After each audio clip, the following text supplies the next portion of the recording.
એ ભાષા, એ અભિવ્યક્તિ જ તમને એમાંથી ઉગાડશે. માટે પિંજરામાં રહેલું પંખી ગાય છે અને આપણે સૌએ પણ ગાવું જોઈએ. છેલ્લી 2 વાત કહીશ. આજ માયા એન્જેલોની એક સરસ મજાનો પ્રસંગ છે જે એમણે પોતાના એક પુસ્તકમાં લખ્યો છે કે એકવાર માયા એન્જેલો ખૂબ ફર્યા. એમણે વિશ્વ સફર ઘણી બધી કરી, ઘણા અલગ અલગ પ્રવાસો કર્યા. અને એકવાર એવી રીતે નોર્થ આફ્રિકાના એક જંગલોમાં એમને ત્યાંની આદિવાસી પ્રજાતિ, આ બહુ ઇન્ટરેસ્ટિંગ વાત છે, આદિવાસી પ્રજાતિ દ્વારા ઇન્વિટેશન મળ્યું કે તમે આવો અમારા જંગલમાં.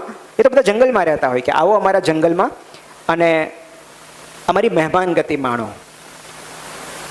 સાવ આદિવાસી પ્રજા, જે પૂરા કપડાં પહેરતા ન હોય, એમને તો એટિકેટ્સ, હોસ્પિટાલિટી એ બધી ક્યાંથી જાણ હોય.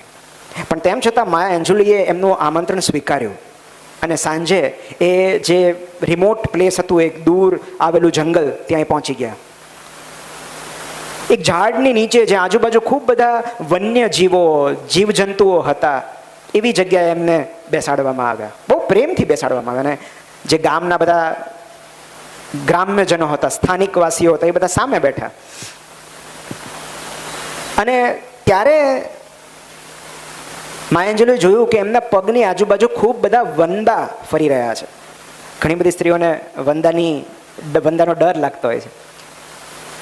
એક મોટા કપમાં એમને કોફી સર્વ કરવામાં આવી આદિવાસી મહિલા દ્વારા. એમણે કોફી લીધી અને હજી કોફી પીવે એ પહેલાં એમણે હાથમાં કપ પકડ્યો ત્યારે જ એમને રિયલાઇઝ થયું કે એક વંદો ધીમે ધીમે એના પગની ઉપર ચડી રહ્યો છે. એમણે તરત પગ હલાવીને વંદો ખંખેરી નાખ્યો. પણ જ્યાં એમણે કોફીનો પહેલો ઘૂંટ પીધો, એમને લાગ્યું કે કોફીની સાથે અંદર કંઈક ગયું. અને ત્યારે એમને એવો વિચાર આવ્યો કે નક્કી કોફીમાં વંદો પડ્યો હશે. એ વંદો એમના મોઢામાં હતો. અને એમને થયું કે હવે શું કરવું, મારે થૂકી નાખવું જોઈએ. ઓબ્વિયસલી આવી કોફી થોડી પીવાય. પણ સામે તો આટલા બધા યજમાનો બેસેલા, સ્થાનિકો બેસેલા, આદિવાસી પ્રમુખ બેસેલા, એમની સામે હું જો કોફી થૂંકી નાખું તો કેટલું અપમાનજનક ગણાય. માટે જે હોય મારે આપી જવું જોઈએ. એ કોફીનો પહેલો ઘૂંટ ગળી ગયા. ધીરે ધીરે કોફી ધીમે એમણે પૂરી કરી અને કોફી પૂરા થતાં સુધીમાં આવા બીજા 2-3 વંદા એ ગળી ચૂક્યા હતા. જ્યારે ત્યાંથી વિદાય થવાનો સમય આવ્યો ત્યારે આ દુર્ઘટનાનો, આ કડવા અનુભવનો ઉલ્લેખ કર્યા વગર એમણે મહેમાન ગતિ બદલ આદિવાસી લોકોનો, પ્રજાનો આભાર માન્યો અને ત્યાંથી નીકળી ગયા. પણ એમના મનમાં એક કડવાશ હતી કે આવું નહોતું કરવાની જરૂર. આવી મહેમાન ગતિ હોય. થોડા સમય પછી જ્યારે એ જ પ્રજાતિ, આદિવાસી પ્રજાતિ વિશેનું એક પુસ્તક તેઓ વાંચી રહ્યા હતા, ત્યારે માયા એન્જેલોને ત્યારે જાણ થઈ કે હકીકતમાં એમણે જે કોફી પીધી એ એક સ્પેશિયલ કોફી હતી.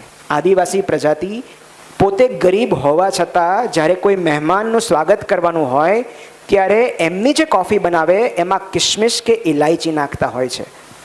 પોતે ગરીબ હોવા છતાં મોંઘા ભાવના કિશમિશ કે ઇલાયચી ખરીદે છે અને એ કોફીમાં નાખે છે. અને ત્યારે એમને ખબર પડી કે મારા મોઢામાં જે આવેલું એ વંદો નહોતો, એ કિશમિશ કે ઇલાયચી હતી, એ સ્પેશિયલ કોફી હતી.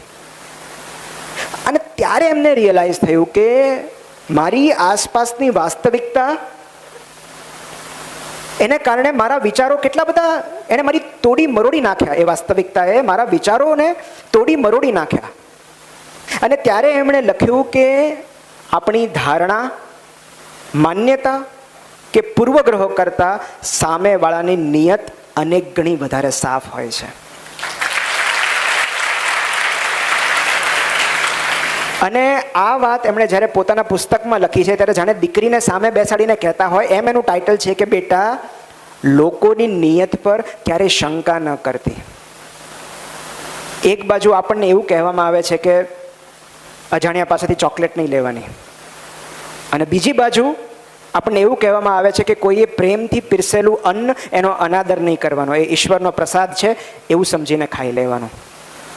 આપણું આખું જીવન શ્રદ્ધા અને શંકા વચ્ચેની બેલેન્સિંગ એક્ટ છે. પણ કોઈ માણસ, કોઈ વ્યક્તિ, કોઈ પુરુષ વિશ્વાસપાત્ર છે કે નહીં એ ચકાસવાનો શ્રેષ્ઠ રસ્તો એકવાર એનામાં વિશ્વાસ મૂકી દેવાનો હોય છે. જો વિશ્વાસઘાતની તૈયારી હશે તો જ તમે લોકોમાં વિશ્વાસ મૂકી શકશો. દરેક વ્યક્તિને શંકાની નજરે જોઈશું તો આપણે એકલા પડી જઈશું. ક્યારેક વહાલ મેળવવા માટે વહાલ આપવું જરૂરી હોય છે. સામેવાળી વ્યક્તિ પ્રત્યેનો આપણો અભિગમ એ વ્યક્તિ સાથેનો સંબંધ નક્કી કરે છે. અને માટે બેટા, ક્યારેય પણ લોકોની નિયત પર શંકા ન કરતી. આ એમણે આપેલી સોનેરી સલાહ હતી. છેલ્લો પ્રસંગ જે મારે કહેવો છે, જે મારી સાથે બનેલો, હમણાં થોડા સમય પહેલાં બનેલો, મેં મારા આર્ટિકલમાં પણ લખ્યો હતો. મારા ઘરે મારી દીકરી માટે એક નાનું એવું પેટ ડોગ લાવ્યો હતો જ્યારે લોકડાઉન હતું ત્યારે, કે સ્કૂલ બંધ હોય તો ક્યાં જવાનું બહાર કોવિડના સમયમાં. એટલે હું એક નાનું એવું ગલુડિયું પપી લઈ આવ્યો હતો. હવે તો એ 2.5 વર્ષની થઈ ગઈ છે. એનું નામ અમે પાડ્યું હતું વિશ્કા. એ નાનું એવું ડોગ છે, એનું નામ વિશ્કા છે. તો તે દિવસે રવિવારનો દિવસ હતો અને હું ને વિશ્કા બંને ઘરમાં એકલા હતા. કારણ કે મારી દીકરી સવારથી સ્કૂલના પ્રવાસમાં નીકળી ગઈ હતી અને ઘરના બાકીના સભ્યો બહાર ગામ હતા. તો ઘરમાં અમે 2 જ હતા, હું ને વિશ્કા. તો પ્લાન તો એવો જ હતો કે હું ને વિશ્કા આખો દિવસ ઘરમાં સાથે વિતાવશું. પણ સવારે અચાનક મને એક ફોન આવ્યો ને મારે ક્યાંક જવું પડે એમ હતું અને પાછા ફરતા સાંજ પડી જાય એવું હતું. તો હવે પ્રશ્ન એ હતો કે વિશ્કાને ક્યાં રાખવી. 2-3 કલાકનો સવાલ હોય તો વિશ્કા ઘરે એકલી રહે, પણ જે જીવો પ્રેમના આદાન પ્રદાન પર જ જીવતા હોય તેઓ પ્રિયજનની લાંબી ગેરહાજરીમાં સુકાઈ જતા હોય છે, કરમાઈ જતા હોય છે. અને માટે મને એમ થયું કે મારે ક્યાં રાખવી વિશ્કાને. સામાન્ય રીતે અમે જ્યાં જઈએ ત્યાં વિશ્કાને સાથે લઈ જઈએ. એકવાર મને યાદ છે, અમદાવાદની એક હોટલમાં મેનેજર સાથે ઝઘડો કરીને મેં રૂમમાં વિશ્કા માટે વ્યવસ્થા કરાવેલી કે આની સમગ્ર જવાબદારી હું લઉં છું, તમારી બેડશીટ બગાડશે તો હું ધોઈ દઈશ. અને એમણે પરવાનગી આપેલી. તો સામાન્ય રીતે મારી સાથે હોય. પણ તે દિવસે સ્થળ, સમય, સંજોગો એવા હતા કે એને લઈ જવાય એવું નહોતું. તો બીજું ઓપ્શન, અમે સામાન્ય રીતે જ્યારે બહાર ગામ જઈએ બધા કે એને લઈ જઈ શકાય એવું ન હોય ત્યારે અમે એને ડોગ હોસ્ટેલમાં મૂકી દઈએ. ઘણી બધી ડોગ હોસ્ટેલ છે અહીંયા કે જ્યાં ત્યાંનું વાતાવરણ, ત્યાંની વ્યક્તિઓથી વિશ્કા પરિચિત છે. એના જેવા બીજા કૂતરા હોય તો એને મજા આવે. પણ આ વખતે તો ડોગ હોસ્ટેલ પણ બંધ હતી. તો હવે શું કરવું?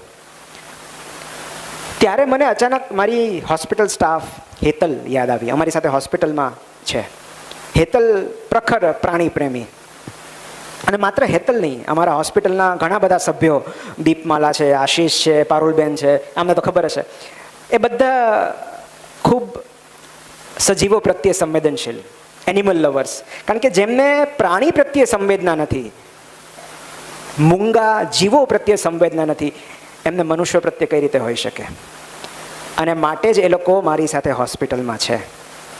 તો મેં હેતલને ફોન કર્યો અને મેં વિશ્કાની સમસ્યા, વિશ્કાની તો નહીં, મારી સમસ્યા, વિશ્કાની તો શું સમસ્યા હોય, મારી સમસ્યા રજૂ કરી.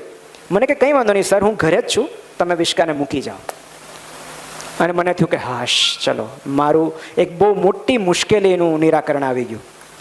અને હું એકદમ હાશકારો અનુભવ્યો, રાહત અનુભવી, હું આનંદમાં આવી ગયો, ગીતો ગાવા લાગ્યો. પણ બીજી જ સેકન્ડે મને રિયલાઇઝ થયું કે આ વ્યવસ્થાની જાણ વિશ્કાને તો નથી.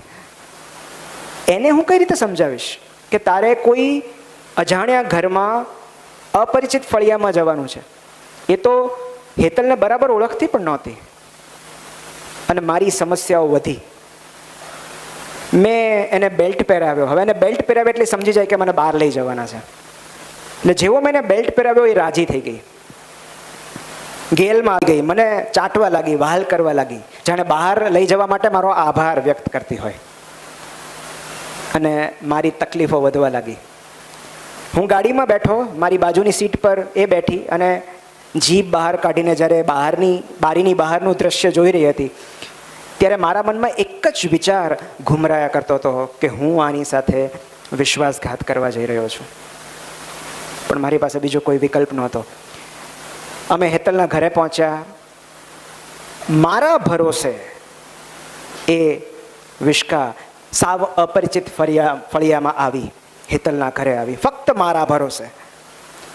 અને એ અપરિચિત ફળિયું સૂંઘવામાં જ્યારે વ્યસ્ત હતી ત્યારે હળવેગથી મેં એનો પટ્ટો હેતલના હાથમાં આપી દીધો.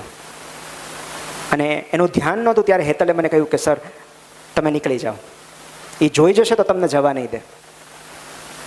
ભારે ખમ પગ લઈને હું ધીમે ધીમે ઝાંપા તરફ ગયો અને અવાજ ન આવે રીતે મેં ઝાંપો ખોલ્યો.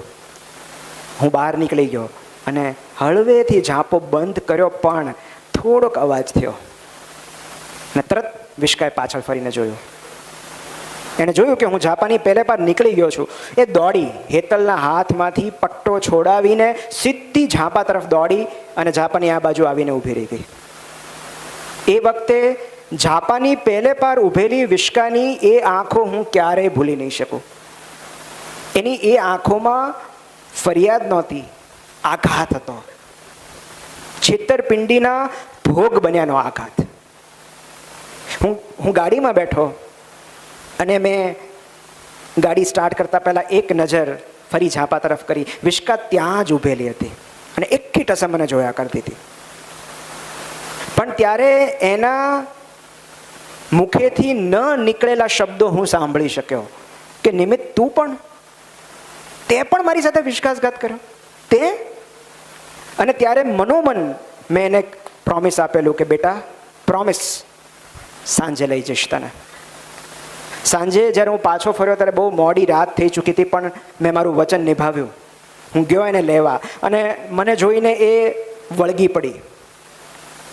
પણ ત્યારે મને જાણ થઈ, હેતલે મને કહ્યું કે આખો દિવસ એ ઝાંપા તરફ મોઢું કરીને બેઠી રહેલી, જાણે મારી રાહ જોતી હોય એમ. વિશ્કાને લઈને હું ગાડીમાં બેઠો ત્યારે જે વાત મને રિયલાઇઝ થઈ એ હું તમારી સાથે શેર કરું છું કે અભ્યાસ માટે હોય કે અનુકૂલન માટે, ઘરની બહાર નીકળેલી દરેક દીકરીને સાંજ પડે ઘરે પાછા ફરવાનો વિકલ્પ મળવો જોઈએ.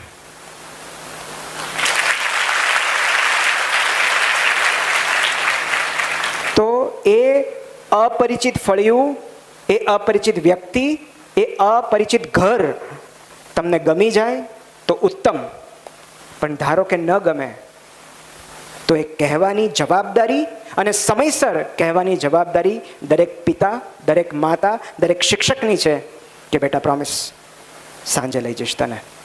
અને દીકરીને પણ એ હક છે કે જે જગ્યાએ સ્વમાન ન સચવાય, જ્યાં પ્રેમ ન મળે, આદર ન મળે, એ ફળિયામાંથી, એ ઘરમાંથી, એ જીવનમાંથી સમયસર નીકળી જવું. Thank you so much.